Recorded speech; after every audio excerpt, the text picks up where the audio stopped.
Si hablamos de sistema vestibular, básicamente se va a referir a las conexiones aferentes que establecen los núcleos vestibulares con diferentes centros nerviosos.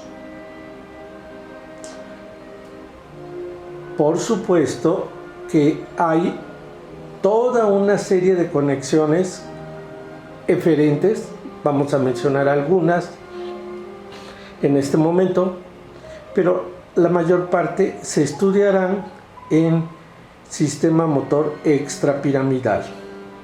El siguiente cuadro que vamos a ver es un resumen del sistema vestibular o el capítulo de sistema vestibular que viene en el libro de Haynes, Principios de Neurociencias.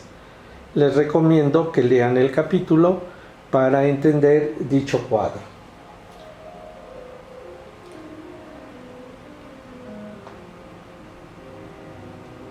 Quedamos que los receptores del aparato vestibular captan la información de sentido de gravedad, movimiento y aceleración lineal y angular, ya sea al correr, al caminar, al estar de pie, cuando vibra el piso, por ejemplo en un temblor, al ir en un juego mecánico, por ejemplo la montaña rusa. La información que capta el aparato vestibular la va a enviar a los núcleos vestibulares.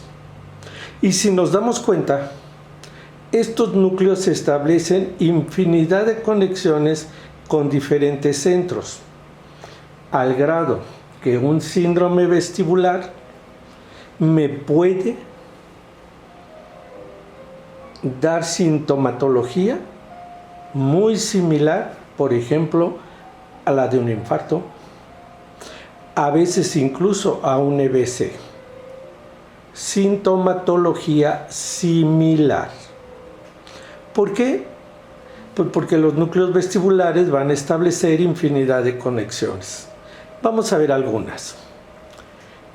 Supongamos que empieza a temblar.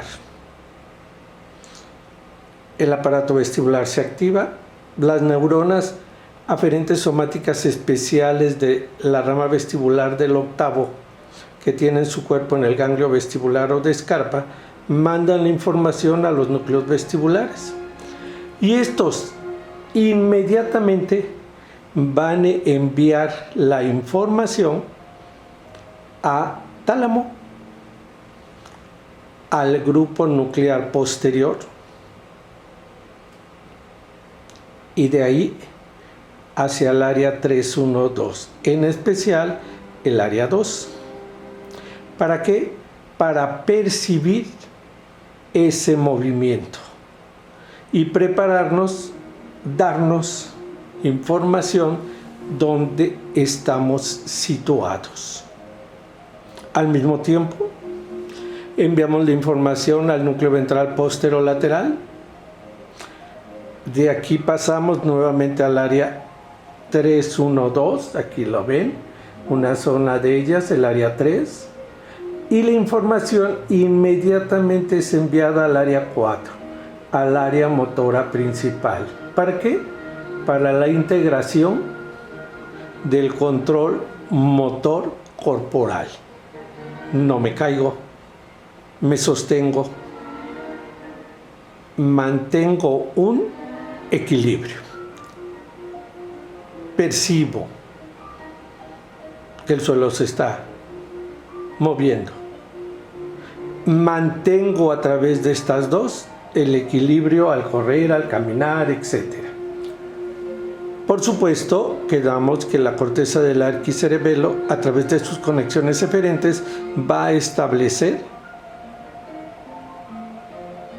una serie de circuitos que me van a ayudar en especial para mantener ese equilibrio. Podemos observar que los núcleos vestibulares mandan la información inmediatamente al núcleo de la solitario, a la porción inferior visceroceptiva y pues le envía la formación reticular del tallo. O los núcleos vestibulares a través de fibras vestíbulo-reticulares la envían inmediatamente a formación reticular y de ahí al hipotálamo. ¿Qué pasa en el hipotálamo? Se generan toda una serie de respuestas cardíacas, respiratorias, dependiendo de la intensidad del estímulo. Puedo tener respuestas simpáticas muy variadas, por lo que les comentaba que puede semejar un infarto. ¿Qué otras conexiones se establecen? Es sumamente importante la conexión que se establece a través del fascículo longitudinal medial.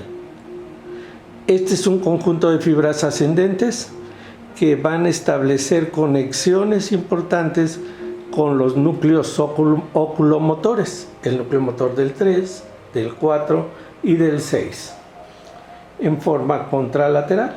Si yo desvío la mirada hacia un lado, en el plano horizontal, por un lado estimularé al núcleo motor del 3 y por el otro lado al núcleo motor del 6. ¿Para qué? Para que uno se relaje, otro se contraiga y mantener la mirada hacia cierta dirección. Vamos a establecer un reflejo vestíbulo ocular. Si esto se llegara a lesionar, afectar, pues los pacientes, las personas podrían presentar fenómenos como nistagmos. Algunas conexiones eferentes que podemos mencionar de una vez es que la información que llega a los núcleos vestibulares inmediatamente va a ser enviada a las astas anteriores a través de fascículos vestíbulo-espinales anteriores y laterales. Y por supuesto, al llegar a las astas anteriores nos vamos a dos grandes regiones, a los músculos extensores de tronco y extremidades y a los músculos del cuello. ¿Para qué? En el cuello para establecer el reflejo vestíbulo cervical. En el tronco y extremidades para facilitar las acciones extensoras de todos los músculos de estas regiones y así lograr una estabilización postural o corporal. Los núcleos vestibulares van a tener infinidad de conexiones que veremos más adelante cuando hablemos de sistemas motores. Sin embargo, es importante que mencionemos estas conexiones para que no nos quedemos con la idea de que el aparato vestibular solo manda información al arquicerebelo a través de la vía vestibular.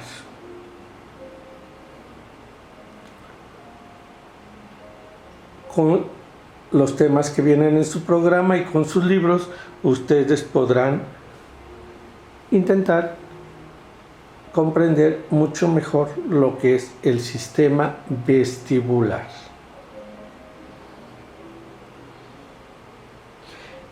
En este caso vamos a poner algunas diapositivas, esquemas de esos libros.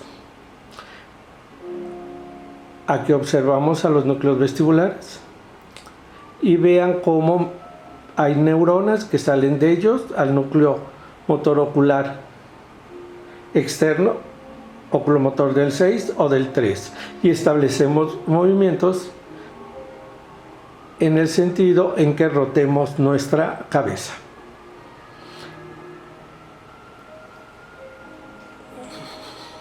En este esquema vemos los fascículos vestíbulo espinales, tanto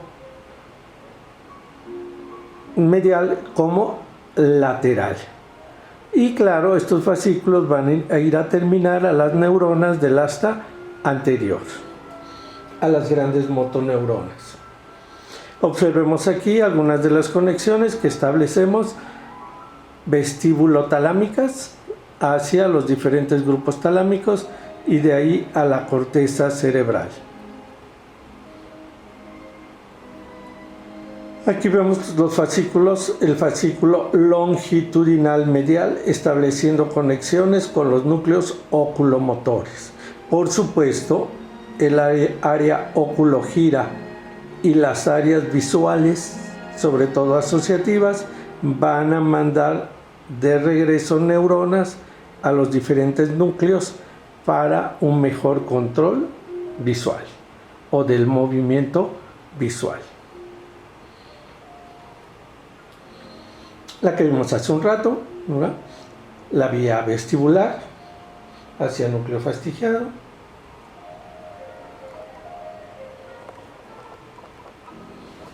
Gracias.